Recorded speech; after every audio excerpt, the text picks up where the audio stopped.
నమస్కారం. రాజకీయాల్లో ఒక్కోసారి కేవలం 5 ఏళ్ల వ్యవధిలో ఒక నియోజకవర్గం మొత్తం తమ తీర్పును మార్చేస్తుంది. అసలిది ఎలా సాధ్యం? ఇదిగోండి, సత్తెనపల్లి కథే దీనికొక ప్రత్యక్ష ఉదాహరణ.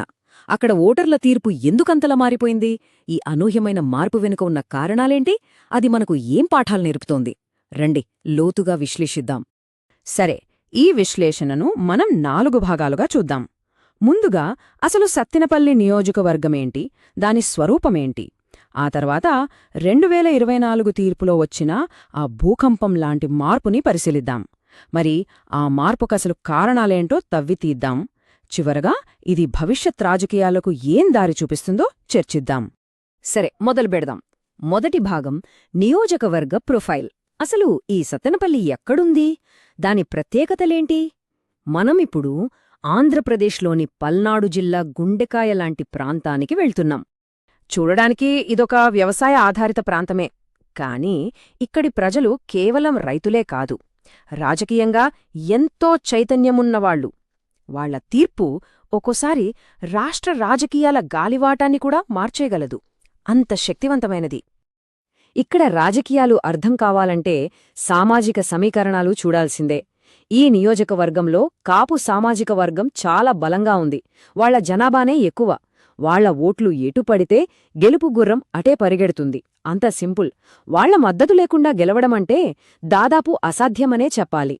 ఈ నంబర్ చూడండి, 92%. 2024 ఎన్నికల్లో పోలింగ్ శాతమిది. ఇది కేవలం ఒక అంకె కాదు, ఇది ఒక బలమైన సందేశం. మార్పు కోసం ప్రజలు ఎంత బలంగా ఎదురుచూస్తున్నారో, తమ భవిష్యత్తును తామే రాసుకోవాలని ఎంత తపన పడుతున్నారో చెప్పే సంకేతమిది. ఇక్కడే అసలు కథ మొదలైంది. ఒకవైపు చూస్తే ప్రభుత్వమిస్తున్న సంక్షేమ పథకాలతో ప్రజలు సంతోషంగానే ఉన్నారు. కాని అదే సమయంలో వాళ్ల కాళ్లకింద రోడ్లు, వాళ్లు తాగే నీళ్లు, ఈ కనీస అవసరాల విషయంలో మాత్రం తీవ్రమైన అసంతృప్తి. ఈ రెండికి మధ్య ప్రజలు నలిగిపోయారు. సరే, మరి ప్రజల తీర్పు ఎలా ఉంది? 2019కి 2024కి మధ్య ఏం జరిగింది? ఆ భారీ మార్పుని ఇప్పుడు అంకెల రూపంలో చూద్దాం రండి. ఈ ఫలితాలని విశ్లేషించే ముందు ఒక్క విషయం గుర్తుంచుకోవాలి. ప్రజాస్వామ్యంలో ప్రజల తీర్పే అంతిమం. రాజ్యాంగం మనకిచ్చిన హక్కుని వినియోగించుకుని తమ అభిప్రాయాన్ని చెప్పడం ఎంతో బాధ్యతాయుతమైన పని. ఇక ఈ సంఖ్యలు చూడండి. 2019లో వైఎస్సార్సీపీ 51% పైగా ఓట్లతో గెలిస్తే 2024కొచ్చేసరికి సీన్ రివర్స్. ఇప్పుడు టీడీపీ 55% పైగా ఓట్లతో గెలిచింది, వైఎస్సార్సీపీ 42% పడిపోయింది. విజేత, పరాజితుడు ఇద్దరూ తమ స్థానాలు మార్చుకున్నారు. Complete flip. ఇంకాస్త వివరంగా చెప్పాలంటే ఈ ఓట్ షేర్ స్వింగ్ చూడండి. వైఎస్సార్సీపీ ఓటు బ్యాంకు దాదాపు 9% కిందకి పడిపోయింది. అదే సమయంలో టీడీపీ ఓటు బ్యాంకు ఏకంగా 14% పైకి ఎగిసింది. ఇది మామూలు మార్పు కాదు, ఒక రాజకీయ సునామీ లాంటిది. ఫైనల్గా గెలుపు మార్జిన్ ఎంత? 27,836 ఓట్లు. అంటే ఇదేదో అత్యవసర మెజారిటీ కాదు, కొద్దిపాటి తేడాతో వచ్చిన గెలుపు కాదు. ప్రజలు చాలా స్పష్టంగా, గట్టిగా తమ తీర్పును వినిపించారు అని దీని అర్థం. అసలు ప్రశ్న ఇదే, ఇంత పెద్ద మార్పు ఎలా సాధ్యమైంది? కేవలం 5 ఏళ్లలోనే ఓటర్ల మనసు ఎందుకు మారింది?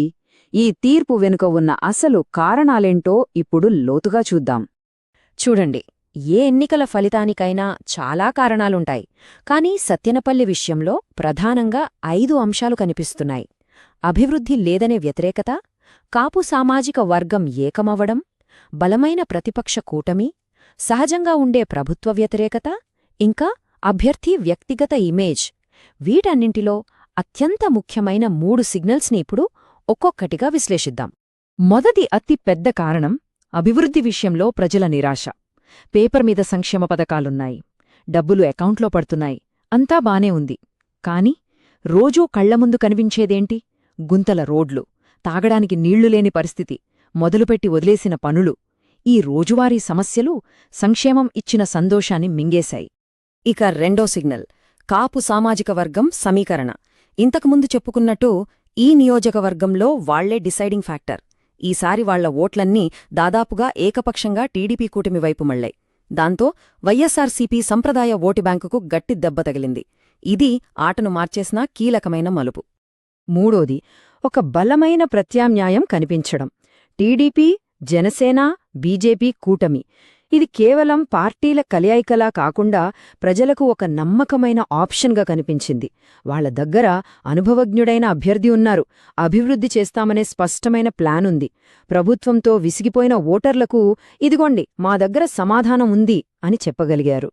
సరే, ఇప్పటిదాకా ఏం జరిగిందో చూశాం, కారణాలు విశ్లేషించాం. ఇప్పుడు ముందుకు చూద్దాం. ఈ ఫలితాల నుండి పాఠాలు నేర్చుకుని ఓడిపోయిన పక్షం మళ్లీ ప్రజల నమ్మకాన్ని గెలవాలంటే ఏం చెయ్యాలి? దానికొక బ్లూ ప్రింట్ చూద్దాం. నమ్మకాన్ని తిరిగి సంపాదించాలంటే మాటలు కాదు, చేతలు కనిపించాలి. అందుకే ఒక యాక్సిలరేటర్ ప్లాన్ కావాలి. అంటే యుద్ధ ప్రాతిపదికన పనులు జరగాలి. ఏంటవి? మొదటిది, ప్రతి గ్రామానికి మంచినీళ్లు. రెండోది, ఆగిపోయిన సీసీ రోడ్లన్నీ పూర్తిచేయడం. మూడోది, హాస్పిటల్స్, ఆరోగ్య కేంద్రాల పరిస్థితి మెరుగుపరచడం. ఇవి ప్రజల కళ్లకు వెంటనే కనిపించే పనులు. అందరికీ ఒకటే మంత్రం పనిచేయదు. ఓటర్లను కలవడానికి ఒక కొత్త వ్యూహం కావాలి.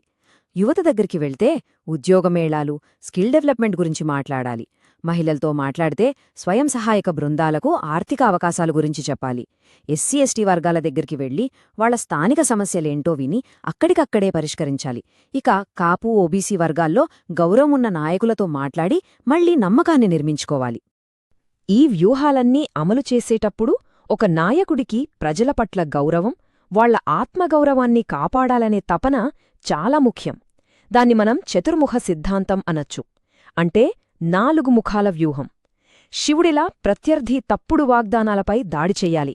విష్ణువులా మనం చేసిన మంచి పనులను, సంక్షేమాన్ని కాపాడుకోవాలి. బ్రహ్మలా కొత్త ఆలోచనలతో, కొత్త ప్రాజెక్టులతో ప్రజల ముందుకు వెళ్లాలి. ఇక దుర్గలా ప్రజల సమస్యలు రాగానే వెంటనే స్పందించి పరిష్కరించి విమర్శలకు ఆస్కారం లేకుండా చూసుకోవాలి. ఈ 4ంటినీ బ్యాలెన్స్ చేయాలి. చివరగా సత్తెనపల్లి మనందరి ముందు ఒకే ఒక్క పెద్ద ప్రశ్న నుంచుతోంది. కేవలం బటన్ నొక్కి అకౌంట్లో డబ్బులు వేస్తే సరిపోతుందా? కళ్ల ముందు కనిపించే అభివృద్ధి, రోడ్లు, నీళ్లు, కనీస వసతులు ఇవి లేకపోతే ప్రజలు ఓట్లేస్తారా? సత్తెనపల్లి తీర్పు ఒక నియోజకవర్గానిది కాదు, అది మారుతున్న భారత ఓటరు ఆలోచనా విధానానికి అద్దం పడుతోంది.